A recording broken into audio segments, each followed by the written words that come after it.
खुलुमबाय बेयो बड'लेण्ड इंखं टेलिभिजन दिनै 17 फेब्रुवारि 2023 शुक्रबारखालि सानथिनि बरादखौ नोंथांमोननि खाथियाव लाबोदों आं सदानन्द दैमारिया।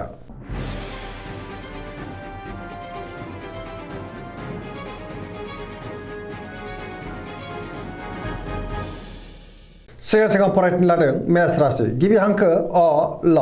दिनैनि साना बारा मोजां नङा गोसोखौ दिनै जोबोर गुलाय गुजाय मोनगोन सोरजोंबा लाजि फोनांजानोबो हागौ सांग्रां जानाया गाहाम सोरबा सुथुरनि गाज्रि नोजोर गोग्लैनोबो हागौ गुबुनजों गोरोबनो रोंनाय नङा मावनो लानाय खामानिखौ मावफुंनायाव माबा नङा माबा मोनसे हेंथा फैनोबो हागौ गोसोआ दिनै जोबोर गुलाय गुजाय जागोन देहाया मोजाङै थागोन अब्लाबो नाथाय जानाय लोंनायाव सांग्रां जानांगोन रांखावरियाव मोजां अब्लाबो नाथाय खरसायाबो बांनो हागौ बेफार फालांगियाव मोजां होनजायो नखराव बिमा-बिफानि अननाय बोरखौ मोननो हागोन बिसि-फिसायनि गेजेराव मोजां सोमोन्दो थागोन गोसोनि बोलोआ नाथाय अब्लाबो लोरबां जानो हागौ समाजाव मान मोनगोन लाइमोनफोरा जोबोर आला-खाला जानो हागौ नेगेटिभ एनार्जिनि गोहोम गोग्लैनोबो हागौ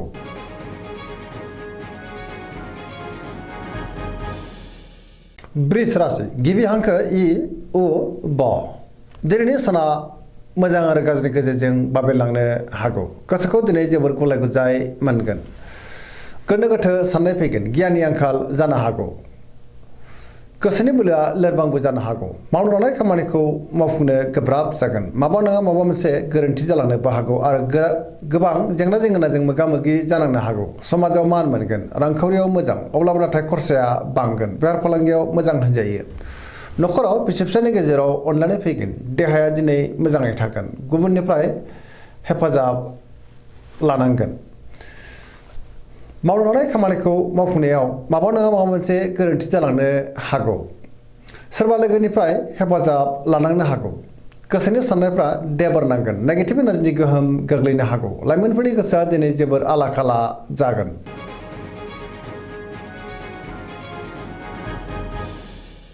मिथुन राशि गिबि हांखो क स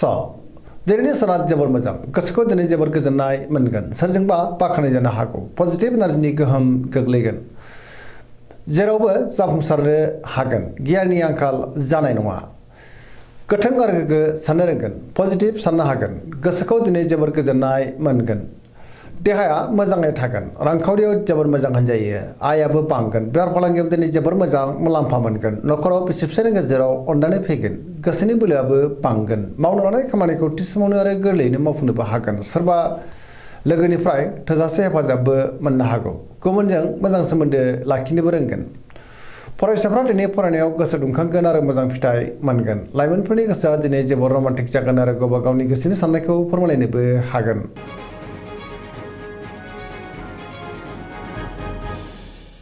कर्कट राशि गिबि हांखो ड ह दिनैनि साना जोबोर मोजां गोसोखौ दिनै जोबोर गोजोननाय मोनगोन गोबां मोजां खाबुबो मोननो हागौ लाइमोनफ्रा जोबोर रमान्टिक जागोन आरो गावबा गावनि गोसोनि साननायखौ फोरमायलायनोबो हागोन सोरबा लोगोजों बाख्नाय जानोबो हागौ गोसोनि साननायफ्रा दिनै मोगथाङाव जाफुंगोन पजिटिभ साननो रोंगोन गियाननि आंखाल जानाय नङा मावनो लानाय खामानिखौ थि समावनो आरो गोरलैयैनो मावफुंनोबो हागोन रांखावरियाव मोजां गोबां धोन आरजिनोबो हागोन बेफार फालांगियावबो मोजां होनजायो नखराव दिनै अनलायनाय फैगोन बिमा-बिफानिफ्राय अननाय आरो बोरखौ मोननो हागौ समाजाव लोगो लेवा बांनो हागौ देहाया मोजाङै थागोन गुबुननिफ्राय थोजासे हेफाजाबबो मोनगोन गुबुननि थाखाय मोजां खामानि मावनानै होनोबो हागोन पजिटिभ एनार्जिनि गोहोम गोग्लैगोन आरो पजिटिभ साननो रोंगोन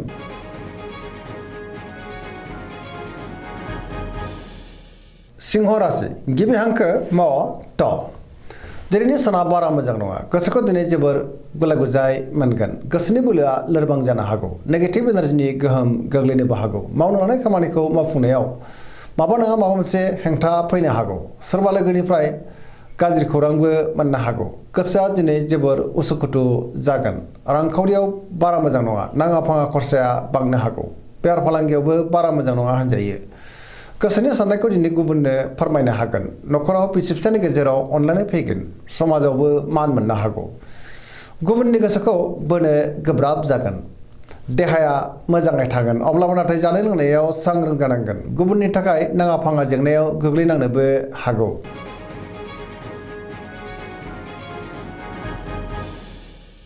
कन्या राशि गिबि हांखो प ट दिनैनि साना जोबोर मोजां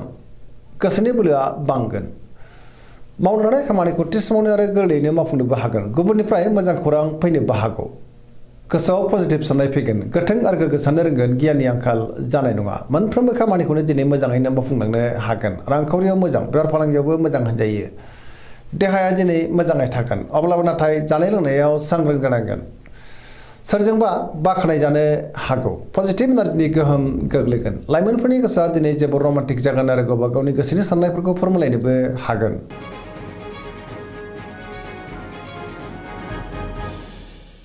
तुला राशि गिबि हांखो र ट दिनैनि साना जोबोर मोजां गोसोनि बोलोआ बांगोन गोसोनि साननायफ्रा मोगथाङाव जाफुंनोबो हागौ मावनो लानाय खामानिखौ थि समावनो आरो गोरलैयैनो मावफुंनो हागोन देहाया मोजाङै थागोन बहाबा हान्थिनो एबा दावबायनो खाबु मोनगोन रांखावरियाव दिनै जोबोर मोजां मोननो गोनांखौ मोननो हागोन बेफार फालांगियाव दिनै जोबोर मोजां मुलाम्फा मोनगोन नखराव बिसि फिसायनि गेजेराव अननानै फैगोन बिदा फंबायजों मोजां सोमोन्दो थागोन बेफार फालांगियाव दिनै जोबोर मोजां मुलाम्फा मोनगोन गुबुननिफ्राय थोजासे हेफाजाबबो मोननो हागौ गोदान थांखि लानो रोंगोन आरो गोदान खामानियाव आखाइ होजेननोबो हागोन सेंग्रा सिख्लाफ्रा जोबोर रमान्टिक जागोन आरो गावबा गावनि गोसोनि साननायखौ फोरमायलायनोबो हागोन पजिटिभ एनार्जिनि गोहोम गोग्लैगोन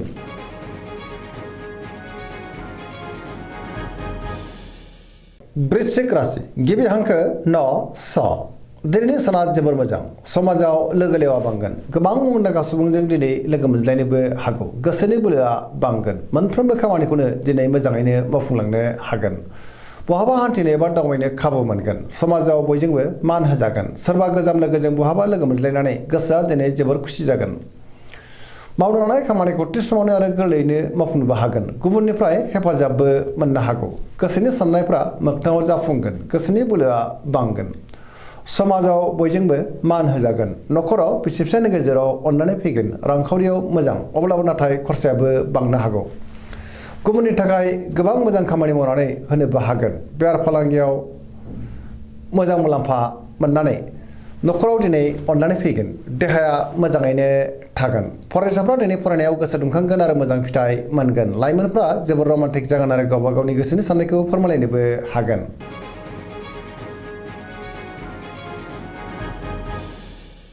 धनु राशि गिबि हांखो ध फ भ दिनैनि साना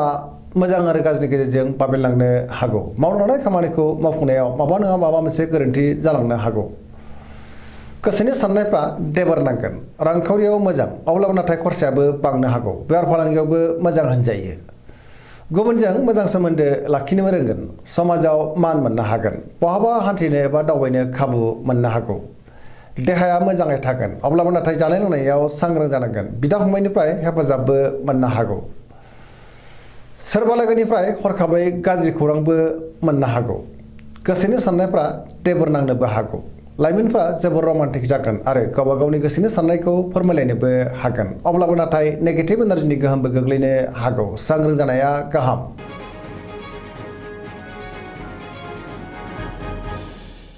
मकर राशि गिबि हांखो ख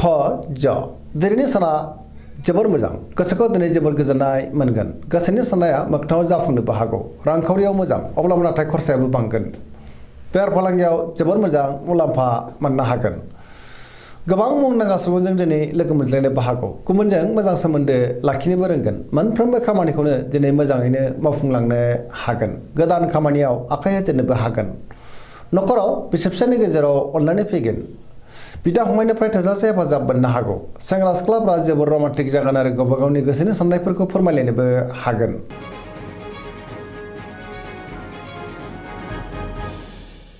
कुम्भ राशि गिबि हांखो ग स दिनैनि साना मोजां आरो गाज्रिनि गेजेरजों बाबेनलांनो हागौ सोरजोंबा रायखोमा जानोबो हागौ गुबुनजों गोरोबनो रोंनाय नङा गोसोआ दिनै गोनो गोथो साननाय फैगोन मावनो लानाय खामानिखौ मावफुंनायाव माबा नङा माबा मोनसे हेंथा फैनोबो हागौ सोरबा लोगोनिफ्राय गाज्रि खौरांबो मोननो हागौ समाजाव मान मोनगोन गोबां मुंदांखा सुबुंजों दिनै लोगो मोनज्लायनोबो हागौ रांखावरियाव मोजां अब्लाबो नाथाय खरसाया बांगोन बेफार फालांगियाव मोजां होनजायो देहाया दिनै मोजाङैनो थागोन नखराव अनलायनाय फैगोन अब्लाबो नाथाय सोरनिबा गाज्रि नोजोर थानोबो हागौ सांग्रां जानाया गाहाम नेगेटिभ एनार्जिनि गोहोमबो गोग्लैनो हागौ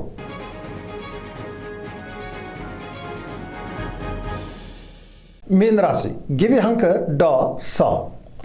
दिनैनि साना मोजां आरो गाज्रिनि गेजेरजों बाबेनलांगोन गोसोखौ दिनै जोबोर गुलाय गुजाय मोनगोन मावनो लानाय खामानिखौ मावफुंनायाव माबा नङा माबा मोनसे गोरोन्थि जालांनो हागौ गुबुननि थाखाय नाङा फाङा जेंनायाव गोग्लैनांनोबो हागौ गोबां खामानियाव मुखुबबो थानांनो हागौ गोसोनि साननायफ्रा देबार नांगोन नेगेटिभ एनार्जिनि गोहोम गोग्लैगोन गोसोनि बोलोआ लोरबां जानोबो हागौ देहाया मोजाङै थागोन अब्लाबो नाथाय जानाय लोंनायाव सांग्रां जानांगोन रांखावरियाव मोजां बेफार फालांगियावबो मोजां होनजायो न'खराव बिसि फिसायनि गेजेराव अनलायनाय फैगोन लाइमोनफोरनि गोसोआ जोबोर आला खाला जानोबो हागौ नेगेटिभ एनार्जिनि गोहोम गोग्लैगोन फरायसाफ्रा दिनै फरायनायाव गोसो दुंखांगोन आरो मोजां फिथाइ मोननोबो हागोन दिनैनि राशि फरायनाया एसेनोसै जोबनायाव बेखौनो खावलायो जाहाथे नोंथांमोना सानफ्रोमबो जोंनि बे बड'लेण्ड इंखं टेलिभिजनखौ नायबाय थायो आरो साबस्क्राइब खालामो लोगोसे लाइक खालामो आरो शेयार खालामो एसेनोसै गोजोन्थों